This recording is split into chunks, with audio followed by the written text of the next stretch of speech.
तुम्हारो Rajasthan bulletin में बात करेंगे ओमिक्रॉन ब्लास्ट की। न्यू ईयर पर ओमिक्रॉन विस्फोट हुआ है और आज 52 नए केस आए हैं। इसके बाद बात किसानों को न्यू ईयर गिफ्ट की। नए साल पर पीएम मोदी ने किसान सम्मान निधि की 10वीं किस्त जारी की। इसके साथ ही बात होगी कांग्रेस के जनवरी प्लान की। तो साथ ही बात करेंगे मरुधरा के टूरिस्ट स्पॉट के बूम बूम होने की। बने रहिए हमारे साथ, देखते रहिए न्यूज 18 राजस्थान। तो चलिए बुलेटिन में सबसे पहले बात करते हैं राजस्थान में कोरोना के तीसरी लहर के आहट की। मरुधरा में कोरोना का ब्लास्ट हुआ है। आज 301 नए कोरोना के केस सामने आए हैं। इनमें सबसे ज्यादा मामले राजधानी जयपुर में सामने आए। 192 नए केस सिर्फ और सिर्फ राजधानी जयपुर में मिले हैं।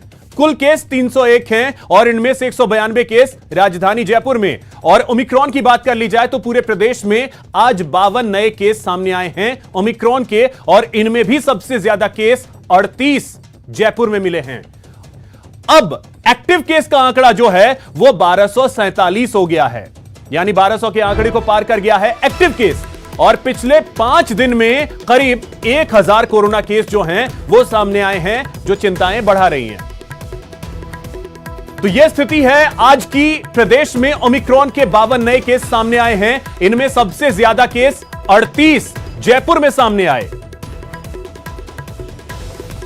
अब चलिए ग्राफ के जरिए आपको स्थिति बताते हैं कि क्या स्थिति रही है पिछले 5 दिनों की। आप देखिए कैसे कोरोना के केसेस बढ़ते जा रहे हैं। पहले 28 दिसंबर को 97, फिर 29 दिसंबर को 131, 30 दिसंबर को यह केस 252, फिर 31 दिसंबर की स्थिति यह है कि 208 केस आए, और आज की स्थिति यह है कि 301 केस।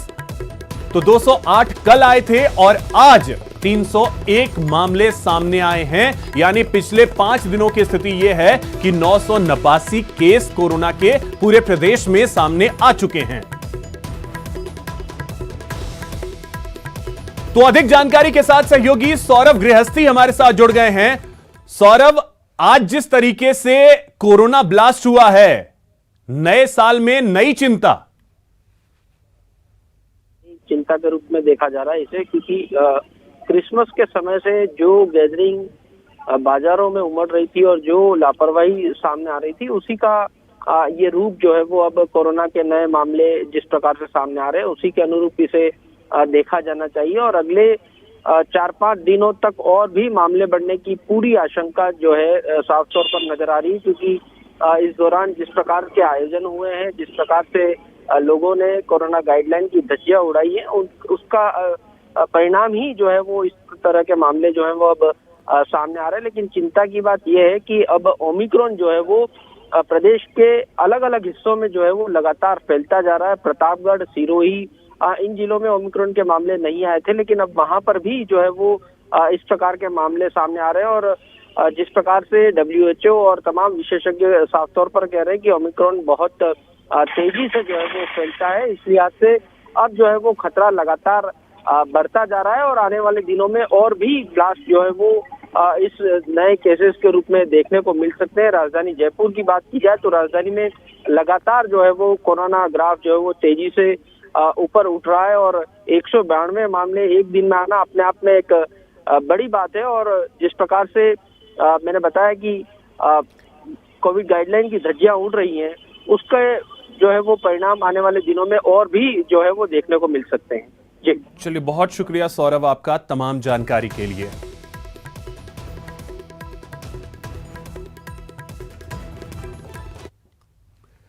आपने टीका लगवाया, अब आपके बच्चों की बारी है।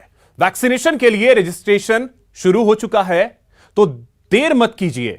टीका लगवाने के लिए आज ही अपने बच्चों का रजिस्ट्रेशन करवाइए और तय समय पर सुरक्षा कवच वाला टीका लगवाइए।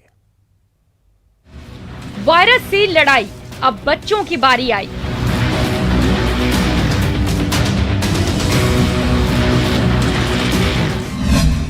बच्चों हो जाओ तैयार, करो कोरोना पर वार।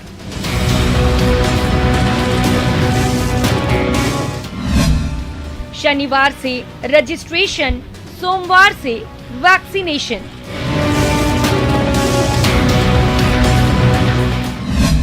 प्रशासन भी तैयार, 3 तारीख का इंतजार।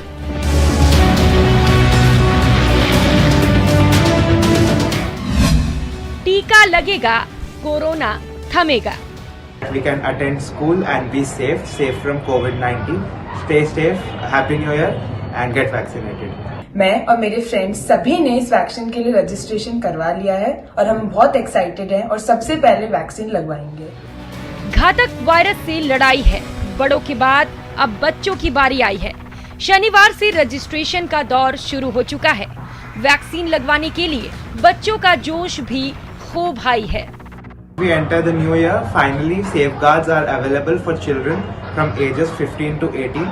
So I am going to get myself vaccinated, and you should do it too, so that we can attend school and be safe from COVID-19.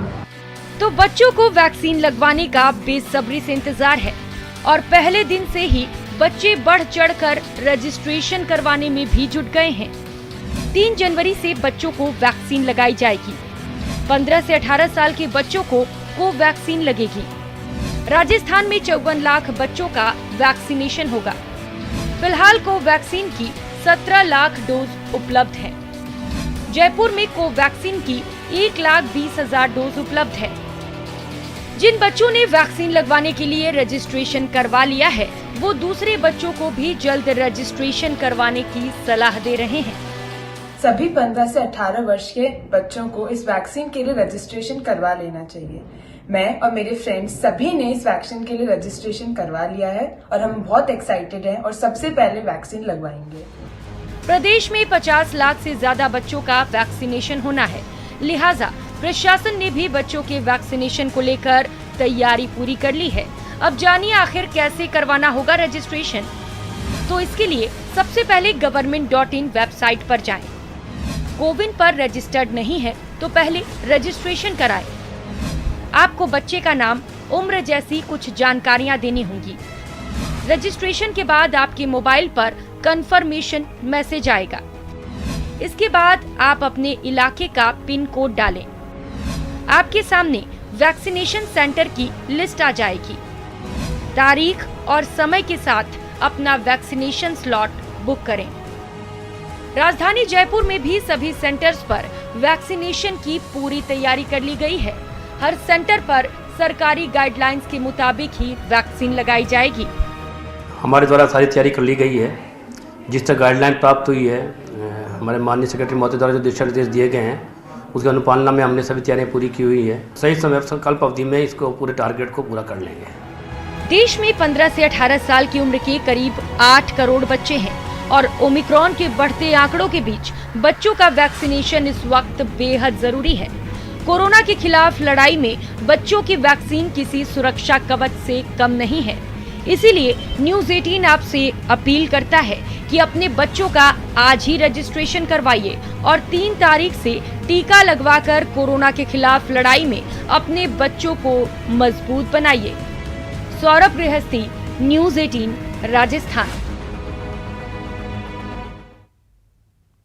शहद हो तो भरतपुर जैसा, वरना ना हो।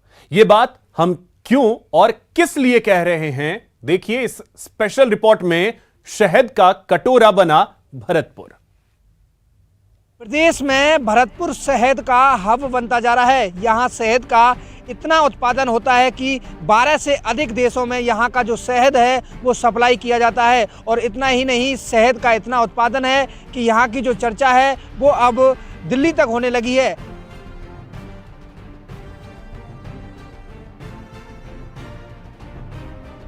प्रधानमंत्री मोदी ने राजस्थान के मधुमक्खी पालकों से बातचीत कर उनका हौसला बढ़ाया है। दिल्ली के कृषि भवन में हुए समारोह के दौरान प्रधानमंत्री मोदी वीसी के जरिए भरतपुर जिले के मधुमक्खी पालकों से रूबरू हुए और शहद उत्पादन को बढ़ावा देने के लिए उन्हें बधाई दी। आपने ये हनी का उद्योग किसानों को जोड़ करके जो काम शुरू किया है, उससे मधु भी मिलेगा और बी वैक्स भी मिलेगा, उसकी भी बहुत बड़ी खपत होती है। तो मेरी तरफ से आपको बहुत बहुत बधाई और बहुत बहुत शुभकामनाएं। भरतपुर में बड़े पैमाने पर मधुमक्खी पालन किया जा रहा है। यहाँ निजी क्षेत्र का सबसे बड़ा प्रोसेसिंग प्लांट भी है जो कई राज्यों से शहद खरीदता है। आप ये देख पा रहे होंगे, ये जो है मधुमक्खी पालन का ये प्लांट सा है। यहाँ पर जो है मधुमक्खी के जो डिब्बे हैं वो रखे जाते हैं और यहाँ से जो जब ये मधुमक्खी हैं आसपास के खेतों में घूमती हैं, खेतों से जो है शहद जो निकाल करके रस जो होता है, सरसों हो या अन्य जो पौधे हों वहाँ से लेकर के आती हैं और इन जो डिब्बों में वो है वो उसको कलेक्ट करती हैं और उसके बाद में जो शहद के जो ये कारोबारी होते हैं वो इन डिब्बों से होकर के और एक चरखी के द्वारा जो है शहद को निकालते हैं और फिर उसको मिक्स के डिब्बों में पैक करके जो है विदेशों में सप्लाई किया जाता है। मौजूदा समय में प्रदेश में करीब 12,000 टन शहद उत्पादन हो रहा है, जिसमें करीब 3500 मीट्रिक टन उत्पादन अकेले भरतपुर जिला में किया जा रहा है। आज 12 से ज्यादा देशों में भरतपुर का शहद सप्लाई किया जा रहा है। जिस हिसाब से प्रधानमंत्री जी ने कहा भी कि आप अपने एफपीओ को ऊंचाइयों पर ले जाइए, हम पूरी प्रयास करेंगे अपने मधुमक्खी पालक भाइयों के साथ मिलकर इस एफपीओ को भारत में पहचान दिला पाए। आज प्रधानमंत्री नरेंद्र मोदी ने अपने जो संवाद में भरतपुर के 21 मधुमक्खी पालकों को संबोधित किया है और उनको बधाई दी है कि जिस तरह से शहद का उत्पादन लगातार बढ़ता जा रहा है उसमें भरतपुर ही नहीं पूरे देश और प्रदेश का नाम जो है रोशन हो रहा है। कैमरा पर्सन दिलीप के साथ दीपक पुरी, न्यूज़ 18 भरतपुर। कांग्रेस मिशन 2023 की तैयारियों में जुटी हुई है। नए साल में कांग्रेस पूरी तरह कार्यक्रमों में व्यस्त रहेगी। पीसीसी चीफ गोविंद सिंह डोटासरा ने जनवरी महीने के कार्यक्रमों की घोषणा कर दी है। जनवरी महीने में जिला स्तर से लेकर प्रदेश स्तर तक कई बड़े कार्यक्रम आयोजित होंगे। इन कार्यक्रमों में पदाधिकारियों कार्यकर्ताओं को पार्टी की रीति नीति और विचारधारा की जानकारी दी जाएगी। साथ ही ज्वलंत मुद्दों पर चर्चा की जाएगी। प्रदेश कांग्रेस कार्यालय में जनता दरबार की व्यवस्था जारी रहेगी, जबकि 17 से 19 जनवरी तक जयपुर में पार्टी का बड़ा अधिवेशन होगा। इस अधिवेशन में मुख्यमंत्री समेत सरकार के सभी मंत्री भी शामिल होंगे। अधिवेशन में लिए गए प्रस्तावों को राज्य सरकार को भेजा जाएगा ताकि सरकार कार्यकर्ताओं की भावना के अनुरूप फैसले ले सके। सभी कार्यक्रमों में कोविड गाइडलाइंस की पालना की जाएगी। डोटासरा ने कहा कि सभी लोगों के लिए वैक्सीन की दोनों डोज और मास्क अनिवार्य किया जाएगा। इसको हम एआईसीसी पीसीसी मेंबर्स के साथ में एक अधिवेशन करेंगे जिसमें सरकार के सारे मंत्री, मुख्यमंत्री जी और जो भी पीसीसी एआईसीसी के मेंबर्स हैं वो सब लोग रहेंगे और जो फीडबैक हमें जनता के माध्यम से आएगा, लोग क्या चाहते हैं, किस प्रकार की गवर्नेंस चाहते हैं, किस प्रकार की योजनाएं चाहते हैं, कौन सी योजना बहुत अच्छी लोकप्रिय है, उसका कैसे लोगों को लाभ मिले, ये सारी चीजें वहां पर हम लोग करेंगे। और कांग्रेस पार्टी का संगठन सरकार से क्या चाहता है इस तरीके के प्रस्ताव भी हम लोग पारित करके सरकार के हाथ में थमाएंगे जिससे उसके ऊपर आगे काम हो सके। यहां रुकेंगे एक छोटे से ब्रेक के लिए। ब्रेक के बाद बात समर्पण निधि पर सियासी संग्राम की।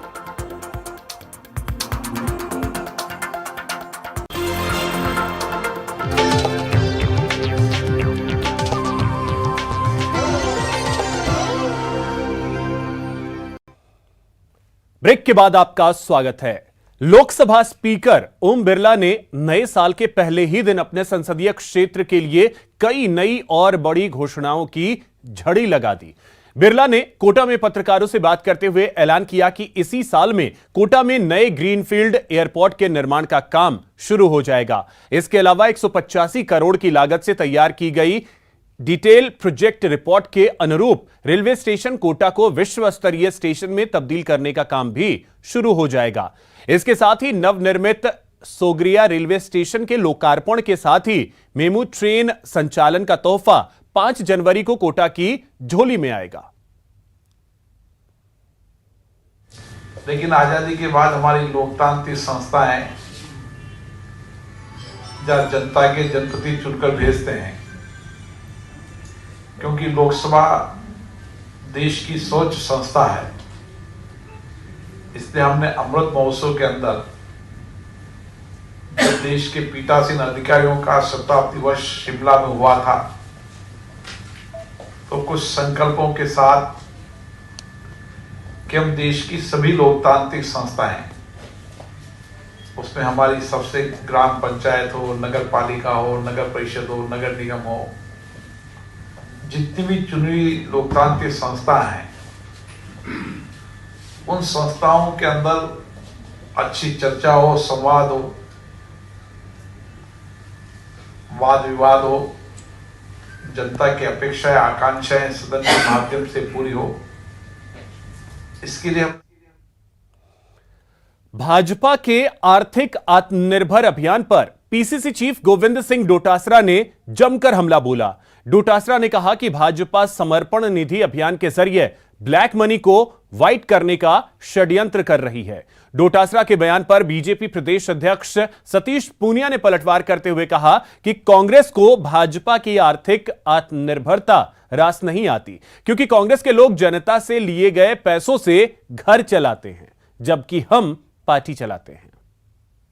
ये सत्ता के जोर और जुल्म से लोगों से पैसा इकट्ठा करवाया जा रहा है, लिया जा रहा है, और उसके साथ साथ जितना पैसा ये लेंगे उससे मेरा ये आरोप है कि 100 गुना पैसा जो ब्लैक में ये लोग बाहर ले रहे हैं, इस फंडे से उसको व्हाइट मनी बनाने का षड्यंत्र है भारतीय जनता पार्टी का, केंद्र की सरकार का।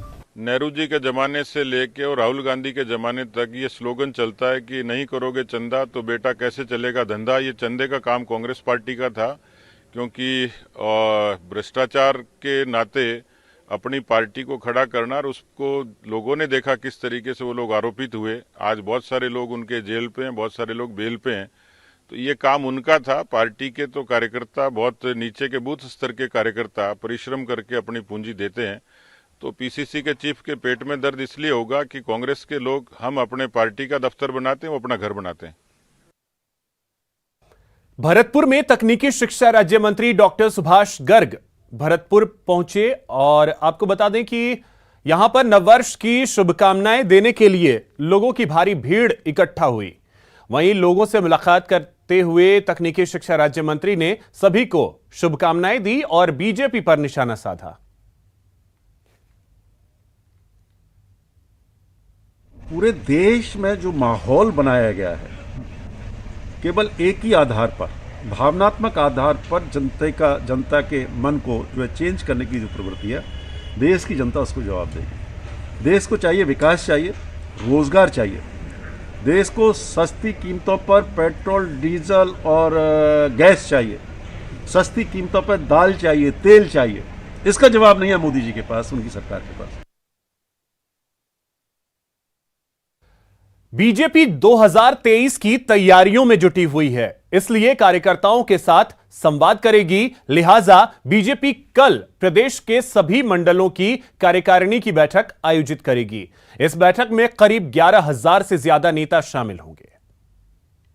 पहला अभियान है पूरे देश में कि एक साथ एक दिन पार्टी के सभी 1100 मंडलों का बैठकें होंगी, जिसमें जिस तर्ज पर हम राष्ट्रीय कार्य समिति, प्रदेश कार्य समिति, जिला कार्य समिति करते हैं, उसी तरह 4 सत्रों में होगा। संगठन की कार्य योजना पर चर्चा होगी, राजनीतिक प्रस्ताव भी पारित होंगे, लेकिन इतने बड़े पैमाने पर संगठन की ये कवायद पहली बार हो रही है।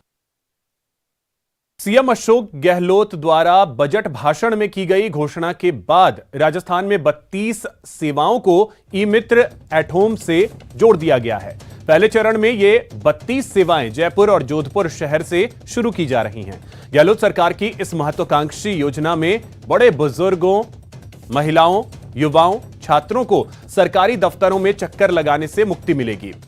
दूसरे राज्यों में अब तक सिर्फ ऑनलाइन सेवाएं मिलती हैं, लेकिन राजस्थान देश के उन चुनिंदा राज्यों में आगे हो गया है जहां सरकारी सेवाएं आपको घर बैठे ही मिल रही हैं।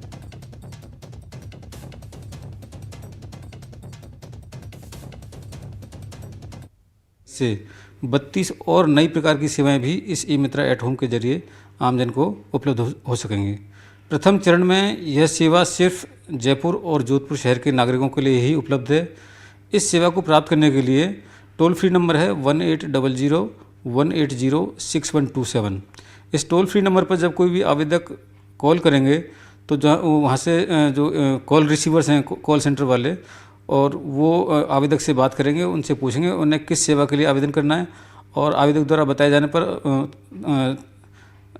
अमुक सेवा के लिए जो भी दस्तावेज रिक्वायर्ड होंगे उनके बारे में उसको विस्तृत जानकारी देंगे। यहां रुकेंगे एक छोटे से ब्रेक के लिए। ब्रेक के बाद आपको दिखाएंगे कैसे नए साल के स्वागत में गाइडलाइन हुआ साइडलाइन।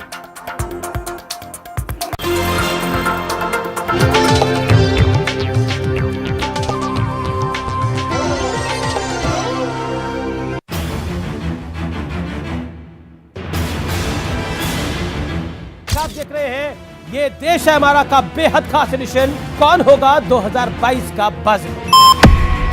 ये तीनों क्यों डरे हुए हैं, तीनों क्यों भयभीत हैं, अखिलेश यादव से क्यों डर रहे हैं? हिंदुत्व और योगी को हराना हमारा लक्ष्य है। 1990 में कश्मीरी हिंदुओं को बेघर कर दिया गया, हिंदू मुसलमान हम कर रहे हैं। भागलपुर के दंगे हुए, हिंदू मुसलमान हम कर रहे हैं। मुजफ्फरनगर के दंगे हुए, हिंदू मुसलमान हम कर रहे हैं। आपकी उत्तेजना कह रही है, उत्तेजना आप कर रहे हैं। सलमान खुर्शीद का लिखा क्या दर्शाता है? राहुल गांधी बार बार ट्वीट करते हैं हिंदू बनाम हिंदू, तो क्या दर्शाता है? जब आपका नेता शशि थरूर कहता है हिंदू तालिबान, वो क्या दर्शाता है?